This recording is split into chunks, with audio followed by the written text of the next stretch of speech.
What is happening on YouTube? Today we're going to be going over the 60-day plan conclusion and patch notes video released by Arrowhead today, and taking a look at a lot of the different changes in the new patch, whether it be weapon buffs, enemy changes, overall sandbox adjustments.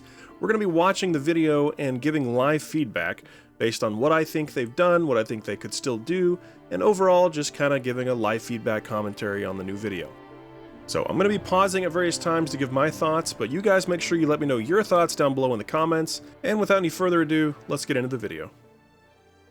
Welcome! Hey everybody, I'm Johan Pilestedt. And I'm Michael Eriksson. Today we're taking a look at the conclusion of the 60-day promise. Indeed. Indeed-o. Let's go. Let's go back in time and let's reimagine the time when this commitment was made. What happened, what led into it?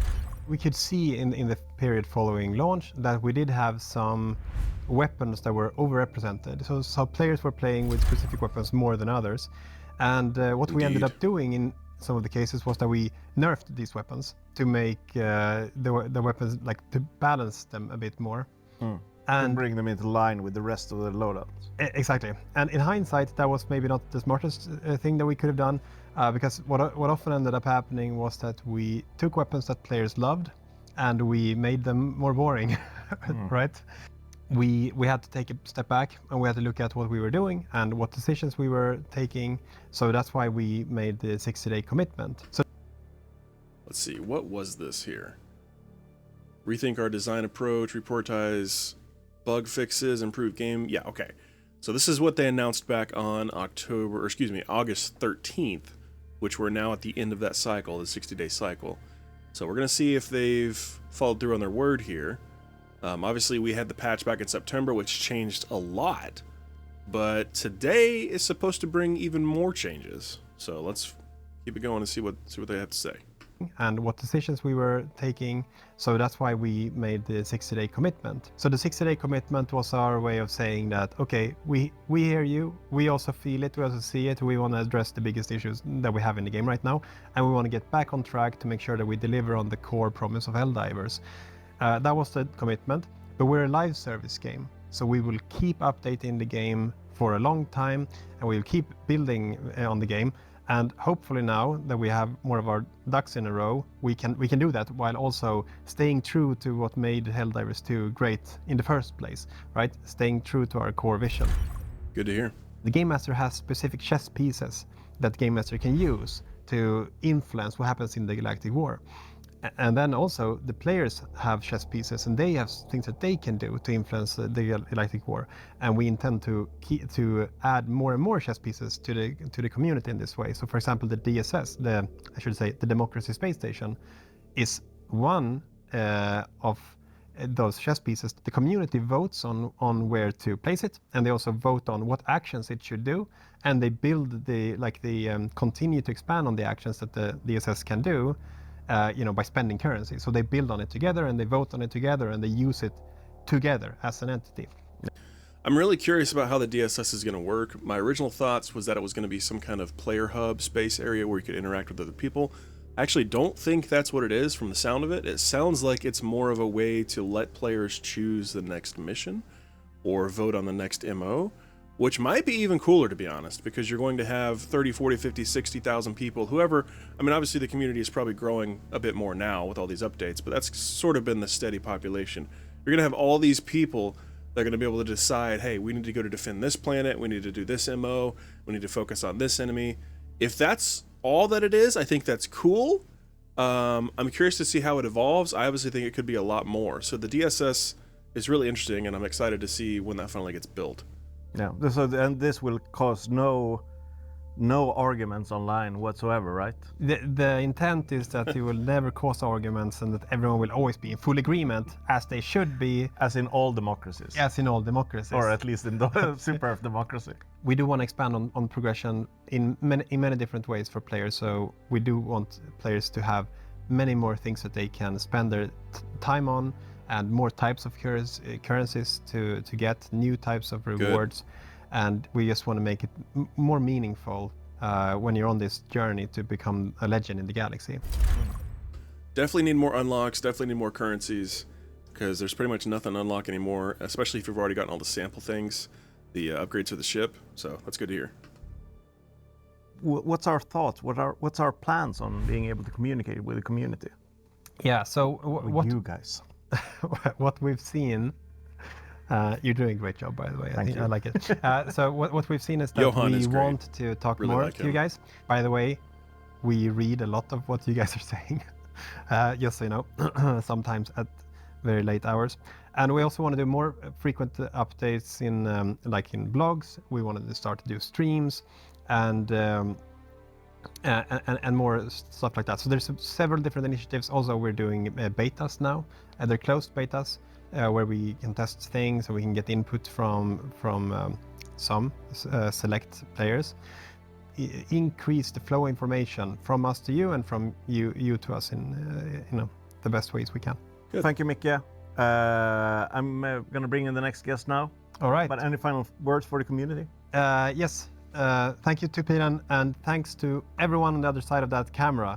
Your support and all the encouragement that we've gotten after the release of the last patch really made us all so very happy here at the studio. So on behalf of the entire studio, thank you for sticking with us and believing in us.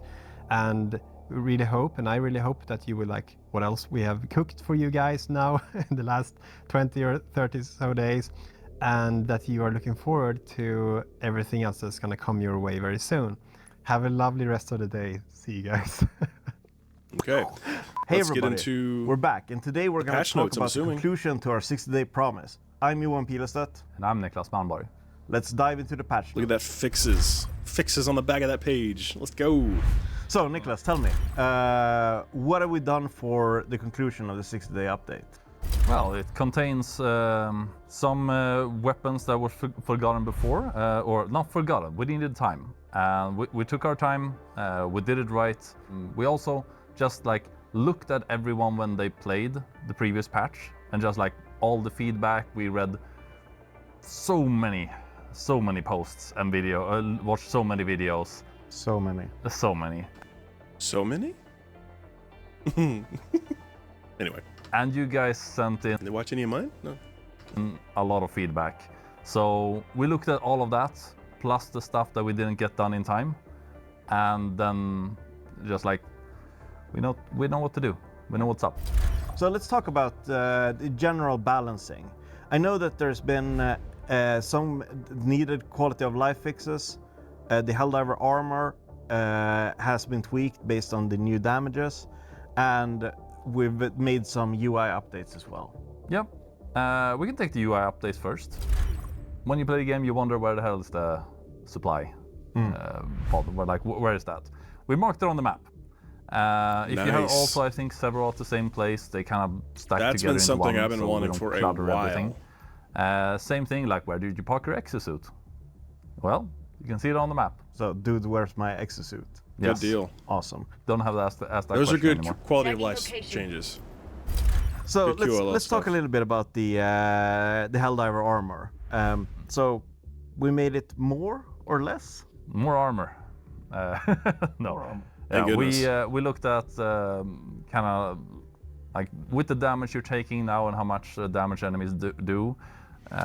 We feel that the choices was sometimes too punishing or not rewarding enough. The heavy armor was not. We gave it more, so you get. It used to be like 20% damage reduction. Now it's 25, and the light armor used to increase the damage taken by 33%. Now it increases by 25. So the light armor is a little bit less punishing, and the heavy armor is a bit more rewarding. Okay, so by those numbers, I'm assuming medium armor is just flat. There's no change. That's the default armor reduction state. Probably, I guess, just at 0%. So they're saying the light armor takes 25% more damage as opposed to 33% more. So it's an 8% reduction in how much damage you take with light armor. The heavy armor went from 20% damage reduction to 25%. So that's only 5%, which seems really minimal, to be honest. But it might add up more in gameplay. Obviously, if you're taking 5% less damage for every shot, it probably builds up over time, so it's a little bit more than you think.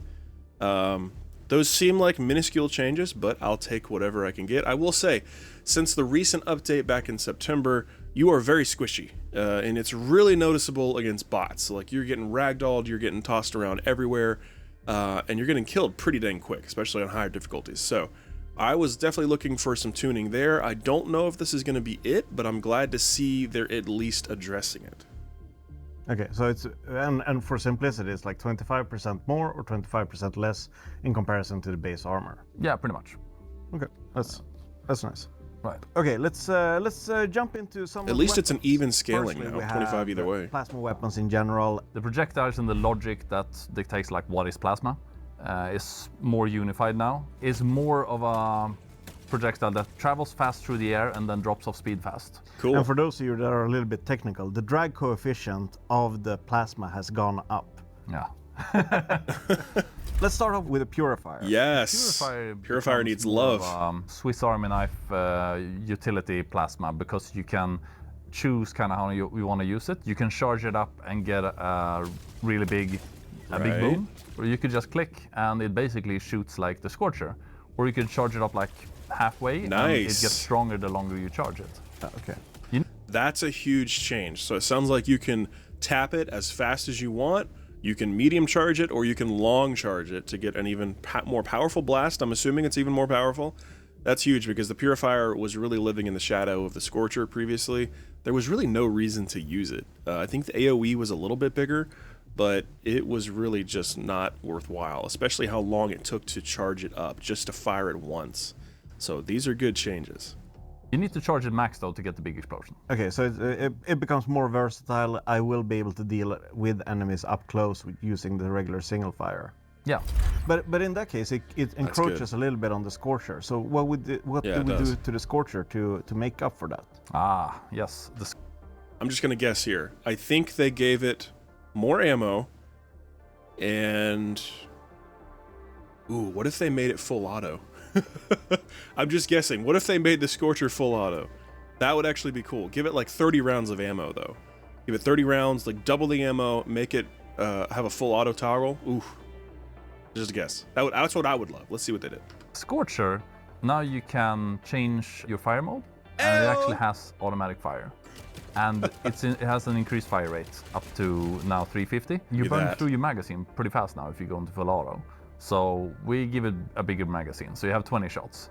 It still goes through those shots pretty fast, but you have so 20, not burst 30. Fire potential. Okay, that's amazing. So 20, not 30. That's still better. That's crazy that I was right though. I actually guessed what they were going to do with it. Those are good changes. I would like more ammo, but I'm gonna have to play with it and see how it. I mean, I don't know. That might work with 20 shots. You have to be careful about how quickly you burn through it in full auto. But you have the opportunity to use full auto if you want. You're just not going to have a whole lot of ammo. But you still have more than the Purifier. And the rate of fire, I forget what was it, 600? That's pretty good. That's a lot faster than before. And then we have the Punisher Plasma. Yeah, tell me about it. What did we change here? I'll tell you about it. tell me all about it. Yeah, I will. So we reduce some recoil and increase some fire rate, but it's generally in the same space it was before. But it will act a little bit differently. It's a faster projectile that then drops off fast, also much faster. Before it did like the arc, and now it's closer to a straight line and then drops off very quickly. Right. Interesting. Which is nicer to use in a short range environment. Maybe like it's slightly harder to like lob over stuff, but it's nicer to use when you just have a close encounter. So they increased the velocity, the speed out of the barrel, essentially. It's firing a lot faster, but then obviously it gets to a certain point where it's I'm assuming it's kind of a heavy projectile, and then it falls, it drops off. It's almost like a heavy slug, because a slug round in a shotgun is going to fire straight for as long as it can until gravity can grab it and pull it down pretty drastically. So that's pretty cool. It's going to make it more accurate in short to medium distances. But then long distances, you're going to have to still arc it. You're going to have to still use some skill to make the shot. Arcing over walls is probably going to be a lot more difficult now unless they're far away. But this probably makes it overall a little bit easier to use. I think that's a good change. Okay, cool. So let's talk a little bit about the various types of assault rifles, liberators, Penetrator, please. agitators, tenderizers. Please, and so penetrator. forth. Oh my lord. Yeah, all those names, right? Yeah. We can start Thank with the you. penetrator. It was annoying with small magazine. You had to reload very often. Drum mag. Usually when you die. Give me a drum mag. We took it up to 45 bullets per magazine. Right, and then I assume the same sort of mentality that we had before of whenever we give bigger magazines, we remove some of the magazines. Yeah, No. you still have to like look at the total amount of ammo you're carrying around. I think in total you actually go up in ammo. I think there's more, but it's nicer not to reload quite as often. Okay, let's talk about this real quick. The penetrator, one of the reasons I have not done a review vid or any vid on it is because, frankly, it's been in a state where it has, frankly, just not been good for a long time. There's not been a whole lot of reason to use it, and especially ever since they released the adjudicator, there's just even less reason to use the penetrator. What I've been saying for months now, privately, not online, I haven't made a video about it, but what I've been wanting is that they basically double the ammo like they did the concussion, the liberator, and give it 60 rounds and potentially bump the damage up a little bit, or at the bare minimum give it like double the ammo. Because when you're only doing, I believe what it is now is 60 damage, every other assault rifle outclasses it, and you have the penetrator, you have the adjudicator, which does 85 damage, has the same medium armor pin, and has like 35 rounds. It's like, why would you use the penetrator? It's essentially got the same ammo capacity, but it does way less damage. So what I would have liked to have seen would have been a drum mag and potentially lower recoil, because currently the adjudicator, it's so powerful it overshadows the penetrator, and I'm guessing that they're going to address the adjudicator too. I don't know if they're going to make it even better, but if they make it even better, there's going to be even less reason to use the penetrator. So I feel like bumping it up to 45 rounds is a minimal change. Like that's the minimum of what I would have done personally, especially if they've not touched the damage at all. But yeah, penetrator really needed some love. It was probably one of the most underused weapons in the game. Well, we'll test it out and we'll see how it goes. And then we have our dear friend the adjudicator. Speak of the devil. Lagging behind a little bit. It's still like a lot of people like the weapon. It is very nice. We upped the damage a little bit to 90, some durable damage, and slightly larger magazine. So it went up to... So they bumped the adjudicator up in damage and magazine. The penetrator's still gonna suck. 30 shots. We took up the tenderizer last time to 35, and then I felt like the difference there was too big. The tenderizer can now vary its fire rate. I felt 30 shots and slightly larger magazine. So it went up to 30 shots. I thought it was already at 30. What was it at? I thought it was at 30 in the previous patch. Was it 25? I thought it was already 30. We took up the tenderizer last time to 35, and then I felt like the difference there was too big. The tenderizer can now vary its fire rate up to 850, which for those who know. So the tenderizer, it has gotten the same functionality as the machine guns, where you can change the rate of fire. Yeah. That was a very important, we discussed the tenderizer at great lengths, like why did it have 600 RPM when it should have had 850. Yeah. So now you can at least make that choice and live the dream you always wanted. Wait, why should it have 850? I don't understand that. I thought the tenderizer was fine. I thought 600 RPM was fine. Yeah, I don't know why you would need a faster shot for that. Again, if I was the one balancing, I would have given the penetrator 60 rounds, give it a drum mag, and up its RPM, bump it up to 850. Almost make it a light machine gun, almost like a scaled down stalwart for the penetrator. The tenderizer, I'm not sure why you needed more, but I felt like the tenderizer felt really good after the most recent. 35 rounds, I think it does 90 damage or something. So now you have the adjudicator on the same level, but the adjudicator has medium armor pin. I don't know about that. They feel really, really similar. Why would you use the tenderizer now? Obviously, it has higher RPM, but you could just use the adjudicator, which essentially has the same ammo, slightly less, but more medium armor pen. Huh. We'll see. We'll see. Interesting change. Across the board, all of the assault rifles have become a little bit easier to control as well. I think for most of them at least. We reduced the horizontal recoil a little bit. Like Well, that's good. We want to keep the recoil going up. It's easier to compensate for, but the horizontal recoil sometimes, it made it cumbersome to use sometimes. Let's talk about the biggest change of all the primer weapons. It's the Dominator. I love the Dominator. Ooh. Tell me, what has happened to the Dominator? I love it too. Why was it in the explosive category? It's not anymore. So now in the UI I can find it under special weapons. Yeah. Finally. Fine, yeah. Fix the game. Yeah. That's That it? in there. It was basically unplayable before. Yeah, I don't know. Like Anyway, okay. So Oh man, I was hoping they gave it like a full auto mode or something. That's disappointing. I got really excited there for a second. I love the Dominator. It's not used very much, seemingly. I don't see it on the field that much, but it is such a good weapon. It is such a good weapon. If you know how to use it, especially if you use the perk with the increased weapon handling, where you can reduce the weapon sway. Oh man, Dominator is really, really, really fun. So they didn't really change it. They just moved it down to the special category. Okay, whatever. It's good enough as it is. It really doesn't need a change. I was just being greedy. okay, let's go sidearms, right? yeah, let's look at the sidearms. Yeah. You guys commented online saying like the stim pistol, it's hard to hit, and there's some shenanigans going on with it where you aim at your friend, you shoot, but you don't hit. It also What's does going damage. For some reason, it had a lot of spread. Yeah. Hopefully they fix that. 'Cause it does do I'm damage. not sure exactly why we did that, but we fixed it. So it went from we cut it down to like 15% of spread. So you'll hit what you're actually trying to hit. But also, one of the things that we realized is that it basically had a muzzle velocity of a soft air gun. Now it's 200 meters per second, up from 80. It does actually matter for you to, especially if your friends are moving and you're trying to hit them. Yeah, that's good. Okay, Bullet let's travel. talk about the big boys in the sidearm category, the Even though it's not a Verdict bullet. and the Senator. The Verdict, it is a big boy. So it has AP3. It went up to medium armor penetration. Nice. And it went up it did a bit more stagger, durable damage, but then it was like, and now it's not kind of in the space of the Senator. And the Senator is a bigger boy. So Oh, what did they do? let's just take it up to armor penetration 4, like an autocannon.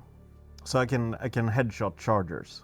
Yeah. What? And we also gave it more damage. And like double the durable damage. Holy crap. So it's a big Iron Man hit. Look at that. Oh my gosh, they legit made the Senator a proper hand cannon. Wow. That's awesome. I like the change to the Verdict too, because I felt like the Verdict was in a weird spot, being light armor penetration but high damage. Again, it's like at that point, why not just take the Senator?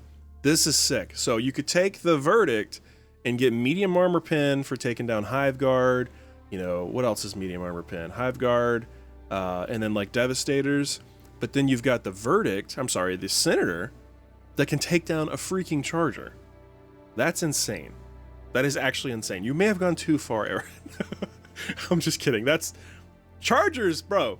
Chargers are getting cut at the knee recently. Like, you can just kill Chargers with everything. This is crazy. The grenades, high explosive, frag, and incendiary has sort of fallen behind the curve. Yeah, they weren't used that much. So we just said like, all right, if we basically double the damage. So instead of nerfing the other grenades, I'm assuming they buffed these. See, Arrowhead has changed their philosophy. Thankfully, finally, they're listening to their community and they realize they had to. But I'm so thankful that they're looking at everything and realizing, hey, this wasn't getting used enough. Let's buff it. Let's not bring everything else down. Let's buff this. So let's see what they did to the grenades. I'm loving the overall message I'm getting here is, yeah, we've learned our lesson. We're buffing things that need to be used more. Most of the That's how it always should have been. non-impact grenades. Yeah, Maybe you'll like it. Yeah, that'll do it. You have an expectation of what an explosion, depending on how big it is and like how big of the charge is in it. So like, what should that do? If it's if it differs too much, it becomes sort of like a gamey balance thing instead of just like explosions being very satisfying. Yeah, and that's the whole point of explosions is satisfaction. Yeah, exactly. That's why the military invented explosion. So let's talk about one of my favorite throwables, the throwing knives. And if you can throw more of them, you have more fun. So we just gave you more. So tell me, Nicholas, how many more? 12 more, so you have 20. Okay, that's Wow. It's an increase by an unfathomable amount of percent. We can't math that high. No, exactly. Math doesn't Be go that high. 120%, wouldn't it? Only knives does. Yeah. Okay, That's so, nice. And that means that I'll have more knives than I have in my cupboard at home. Yeah. We need to talk about that though. Like, we need to update your kitchen. I need more knives, is what Yes. you're saying. Not something I really use much, but Let's good talk for about solo the players. autocannon. Yeah. So, I said that we're never ever gonna change the autocannon. The autocannon is a staple of what the support weapons of Helldivers is. And if we ever do change it, know that both of us are probably dead. Or kidnapped. Yeah.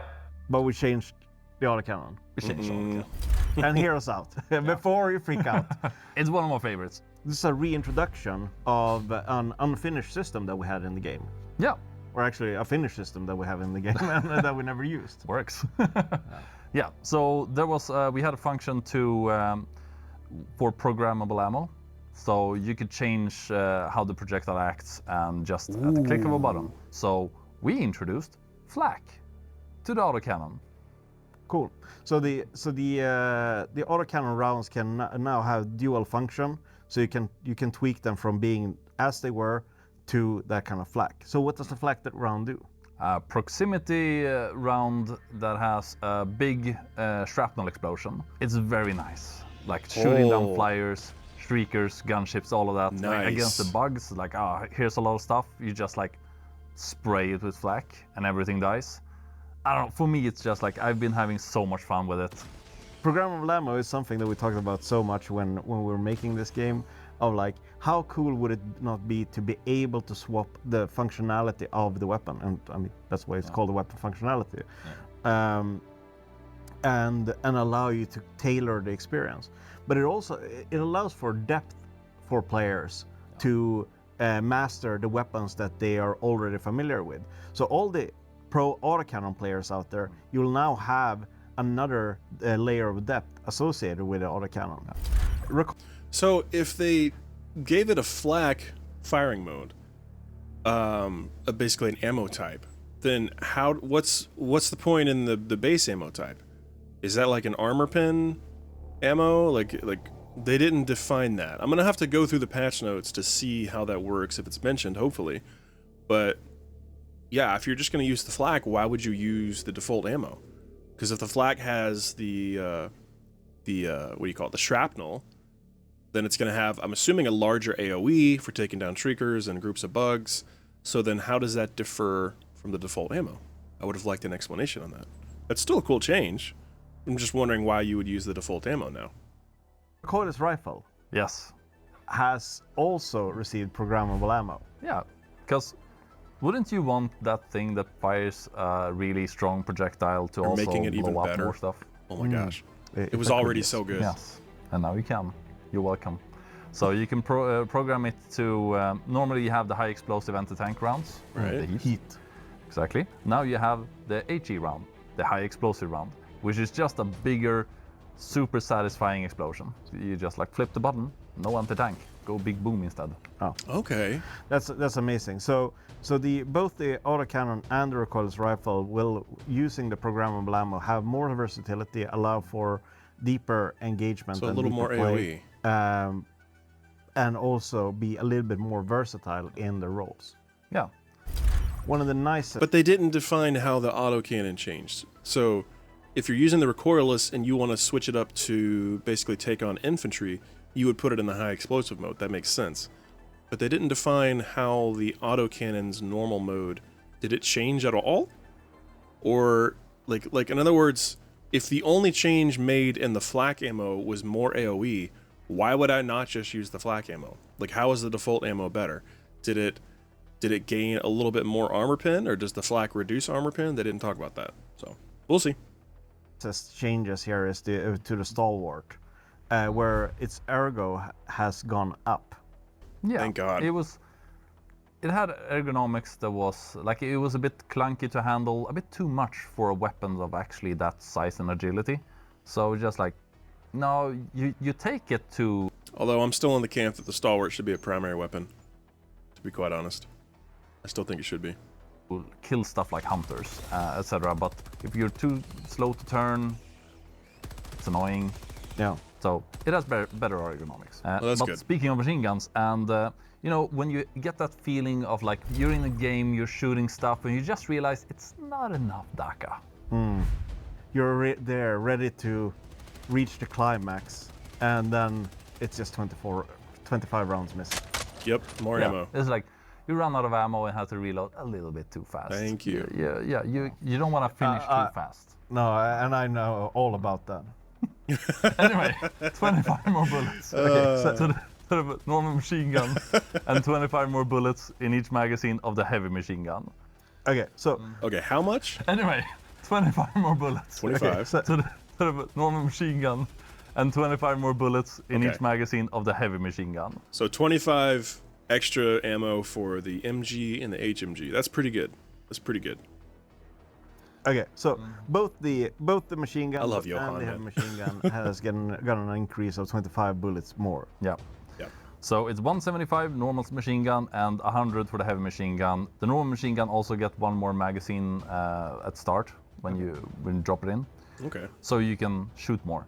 So this should put the machine guns in that role of fire support, suppressive fire, and just laying down volumes of fire. I just want my character to laugh more when I'm shooting. Sound decision making.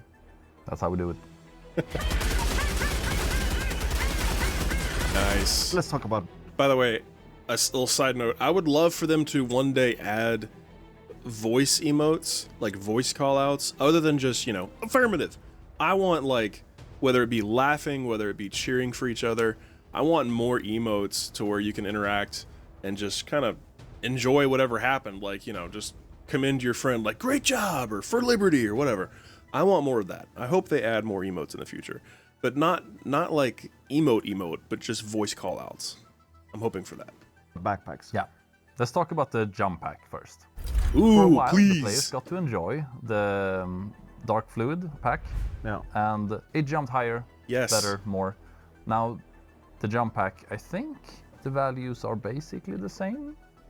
So you jump, your thrust force has increased, your vector, you go a little bit more forward, so you can use it more to dodge stuff Nice. and also to travel. And you can jump more often. Lower We cooldown. lowered it from 20 to 15 seconds. Yes. Okay, so it means that if I want to be the recon guy that has the jump pack and the marksman rifle, I can just pounce ahead of the group, get into a good scouting position, and then lay down fire or report on what's going on. Really good change. Drones. Good change. Some really cool updates to the drones. Yet an additional mechanical feature in the game. So, and I love new mechanics. Yeah, we love new mechanics. We've added a couple. So there's a toggle function now. So with your backpack function, you can recall and like let out your drone. So if you want to sneak past something, That's great. I mean, how often didn't you want to sneak before and your drone just started blasting, right? And now you can recall it. You have that skill factor now. That's you can choose huge. when to waste its ammo or when to sneak, and like you have tactical choices with your drone backpack. Yeah. So previously I had the drone flying out and a charger appeared and it would waste all its ammo on the charger.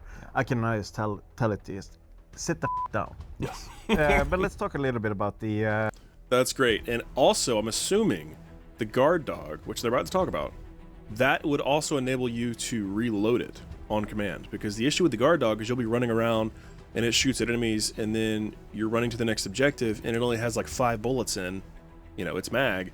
And then you come up on another group and it shoots 5 bullets and it has to reload right in the middle of a fight. So it would have been nice to reload it on command while you're moving from objective to objective, and when you get to the next spot, it's ready to go. It's fully charged, it's got all the ammo it needs.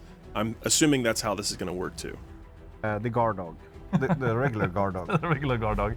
That's just mostly outshined by its cooler cousin. So we just gave it basically a Liberator Penetrator instead. So it has... Ooh. It previously had a Liberator. Yeah, so we gave it increased armor penetration and 50% bigger mag. And now it just shoots more, shoots better. And with the added functionality, it's just nice. And it has a lot of burst damage. And the AP actually, it matters a lot. Because especially against bots, where you... Yeah. Because it tried to target the chest of a Devastator that has armor 3. And it would just waste all of its bullets normally. Yep. Right. Now it just kills it. That's cool. Surprisingly fast. We saw that a lot of you use the shield generator backpack exclusively. It was overrepresented. So instead of doing anything to the shield generator backpack, we're trying to ensure that the jump pack, the guard dogs, the drone backpack, the support weapon backpacks, they get a little bit more powerful to even out the choice and make the choice more complicated. See, that's a philosophy change. He just made a point of saying, instead of bringing it down to the level of everything else, we're bringing everything up to its level. That's 100% the right direction. Glad they learned from their mistakes, and they're being honest about it, and I really appreciate it. Okay, so let's just generally talk about all of the sentries. So we reduced cooldown on most of them, not on the mortars, but everything else, I think. So autocannon, rocket, Gatling, and machine gun. We shaved off like a solid 30 seconds of the cooldown of all of them. Nice. And we gave them the machine gun and Gatling more ammo. And that together with the upgrade for 50% more ammo, they have a lot of ammo. Wow. Let's quickly move over to the mines. So anti-tank mines. The biggest change that we've done to them is what they're triggered by. Yes. I think mines across the board are so underused. I was thinking about this yesterday actually when I was playing. I feel like they need to lower the cooldown on everything, all of the mines. And maybe, I don't know if you spread the field out more, like making the disperse wider, but at the very least, just make them more frequently available. Like make it like a 90-second cooldown, because there's really not a whole lot of reason to use them, or at least just most people don't see the reason to use them. So there needs to be more incentive, I think. What they're triggered by. They get very triggered by large things. Yeah. But not small things. No, they won't get triggered by Helldivers or smaller enemies. It will be Chargers, Bile Titans, Impalers, Hulks, tanks. Because that makes sense. Oh, Factory Striders too. Okay. Oh. So for anti-tank specifically, that makes sense. One That does make sense. stratagem that I see the community taking once and then abandoning it. It's the Tesla Tower. Yeah. I But love the now Tesla it's, Tower. It's full Chad. Oh, And, really? Yeah, I didn't think it would be, but I noticed that it was when I tested it. We just reduced the charge up cooldown between shots from like 3 seconds It to was like 1 3. second. It was 3. So Holy crap. it shoots a lot more. The cooldown also shaved off 30 seconds, like the other sentries. It's the biggest thing. Like I hardly can't play without this against the bots now, because it is just so nice. It's the shield generator relay. So I think most people probably avoid the Tesla because they're tired of getting killed. They're tired of getting team killed by it, because you either throw it down and then some idiot on your team runs straight into it and then you're at fault essentially, or one of your teammates throws it down, you don't see it and you run into it because maybe you're an idiot too. It happens to all of us. But I think it is one of the most underutilized and most underappreciated stratagems. It is really good against bugs. And while I think it does excel against bots too, the negative of it and any turret is that it can be shot. So it really depends on placement. If you can give it some cover where the bots are coming into an area but they can't necessarily see it or shoot at it, it's really good against those, like the defend missions where you have to evac everybody. It can be really good on those. But I love the Tesla. I think it's always been good. It got even better in the September update, and now it got even better now. So it's going to be really, really good on the defend missions. Just throw it out there where they spawn, and it zaps everything. It used to be this small bubble, and it broke very easily. So we just increased the size many times. You can cover a decent area. You can cover like an extraction zone. That comes though with that eventually the enemies will actually pass into the bubble, and then you're not as protected. But you have a big Needs bubble, to last longer, and though. it like regenerates its health all the time. So you actually have to like overpower it. So you'll also notice like if it's stray shots here and there, the shield won't care. He will just like man up and take it. But you notice like, okay, now everything is like a whole army shooting at it. Eventually then it will break. But really what happens is, That's cool. then is, if I get pushed out of the shield, and it's a rather large area, the enemies enter it, I get pushed out of the shield. Now they have a shield. Yeah. Which, I mean, you win some, you lose some. Yeah. Oh, that's cool. That's pretty cool, actually. So let's get into more of the like the gameplay and the enemies, shall we? Yeah, absolutely. And the first thing that we need to talk about is... So I like the change to the shield, because instead of it just having a flat health in it, or I think it had health before, but it also had a timer. Like, I'm pretty sure it would just go away after a certain amount of time. So the fact that they basically let it regen health is really, really nice, and it makes sense for what a shield generator does, right? Like, at least in terms of like movies and how the classical understanding of a shield works, it's going to work up until a certain point to where it gets overwhelmed, which they've basically, you know, relayed that here. So if it's taking tons of fire, it's eventually going to, you know, short circuit, or not short circuit, but it's going to get overwhelmed. It's going to explode. It can't absorb all that damage. So that makes sense. I like that change. I'm hoping there's no timer on it. I'm hoping it can just sit there as long as possible until it gets overwhelmed, but we'll have to test it. Or at least read the patch notes. Is patrols and how patrols now act. So it used to be that when you did the mission, when there was mission complete, you can now go to extraction. Some players did the mission first, and then they went like, let's collect samples, let's do other optional objectives, etc. And what the game did was, oh, mission complete, let's just super jack up the amount of patrols. Like patrol spawning became very intense. So then you just had a continuous, long, like adrenaline intense experience that also kind of, like, it's tiring to do that for a long time.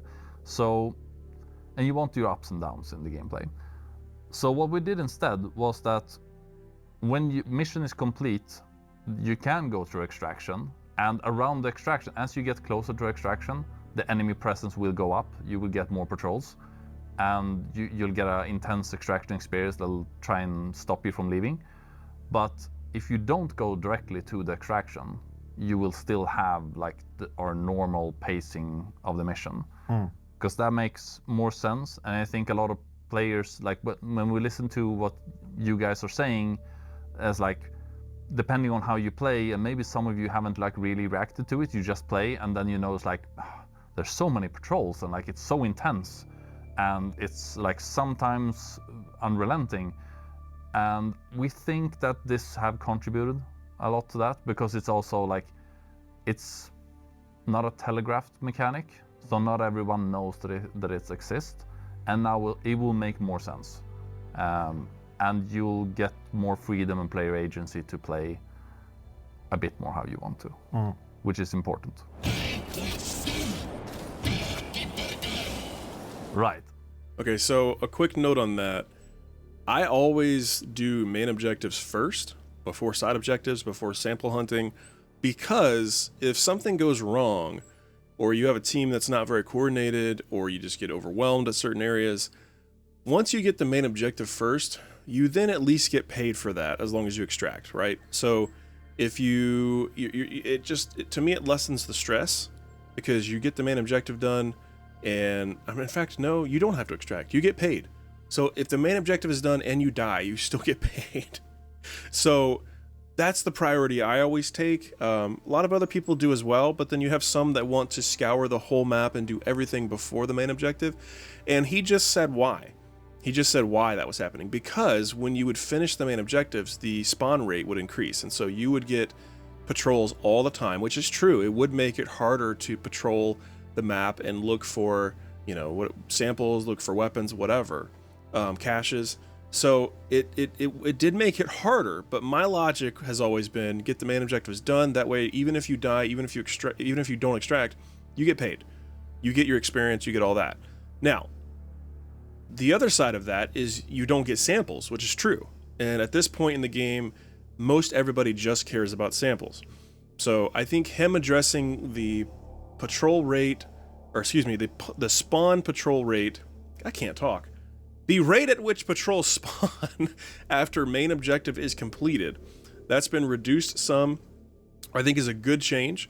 It's going to mean more teams get extracted. It's going to mean more people probably will prioritize main objectives, but it's still going to give you time. It's still going to not overburden you when you're trying to go get samples and scout the map and do everything else you want to do afterwards. So I think that's a good change, but I still think you should prioritize main objective. If you disagree, let me know down in the comments. I'd be curious to hear why. So, Terminids. Yeah. Not that many changes. They're pretty good as they are. Yeah, they're pretty good. And like, what is the most annoying enemy of the Terminids? Impaler. No, hunters.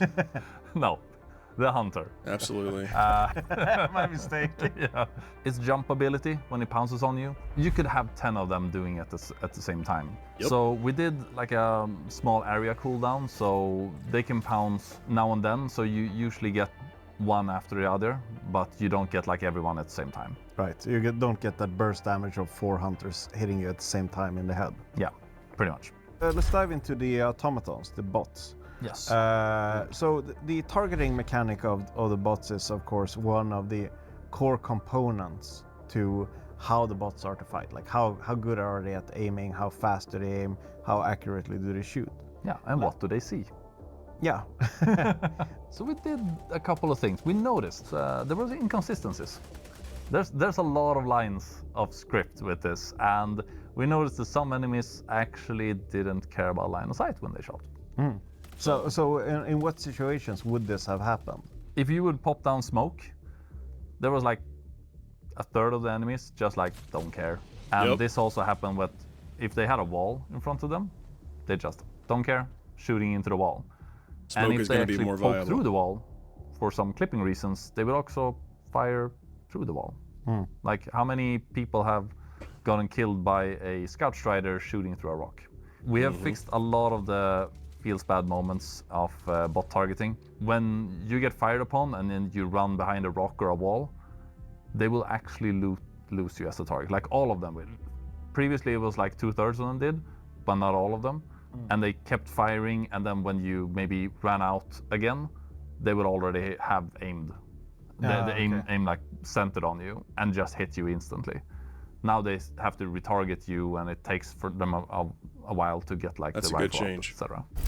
Talk Good about the change. Hulk Bruiser. Yeah, let's Hulk out. So it got its rocket launcher back. We basically moved back from the change that we did last time based on community feedback. Yeah, keep the feedback coming. If you don't like that change either, like I guess we'll do another pass on it. Like we're okay with going a bit of back and forth as long as we get there in the end. Yeah. A lot of the community have been talking about the Heavy Devastator and the fact that it's relentless in the way that it shoots at you. Yeah. Very So much. we made it pause a little bit between each time it shoots. So before it was almost like a continuous, just like shooting. But we need to give the players a small window so they can pop up behind cover or like do something against them. So it gives you like a small window of opportunity. Okay. I think that's a good change, but I also think that's a very minimalistic change. What I would have preferred them address, especially with the bots, is the insane amount of stagger on hit that they do to you.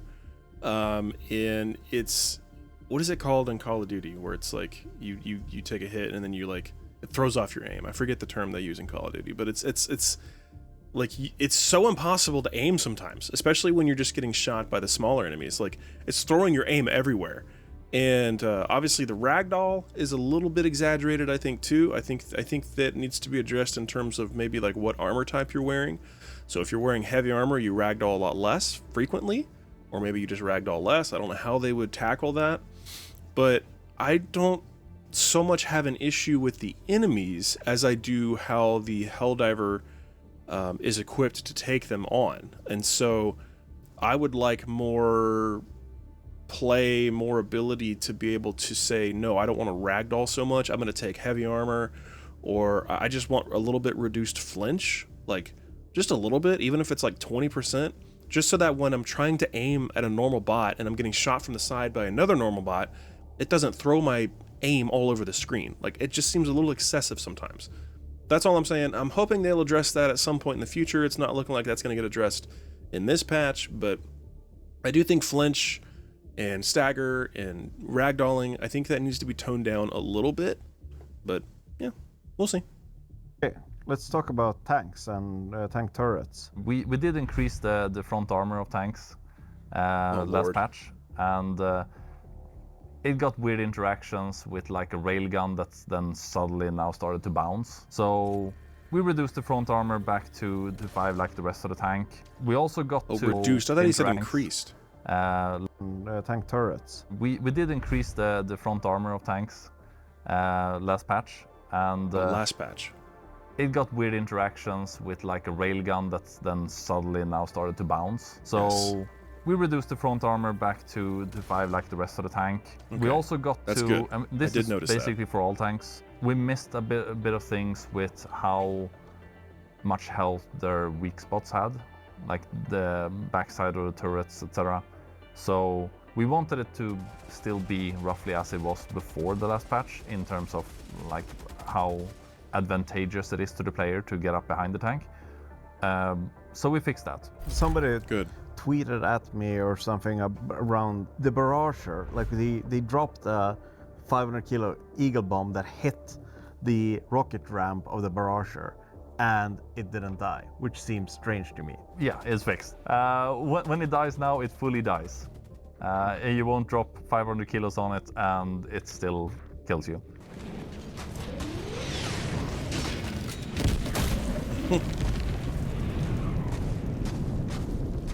Glorious. Thank you, everybody, for joining in on this wonderful conversation between me and Niklas.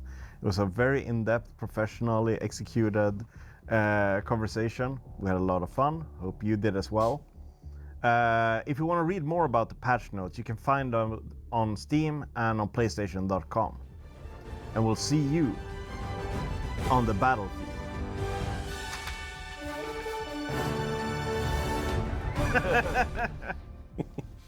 Really good update. I think it's going to be fun to check out. I like a lot of the changes to the weapons. I think a lot of the weapon changes were much needed.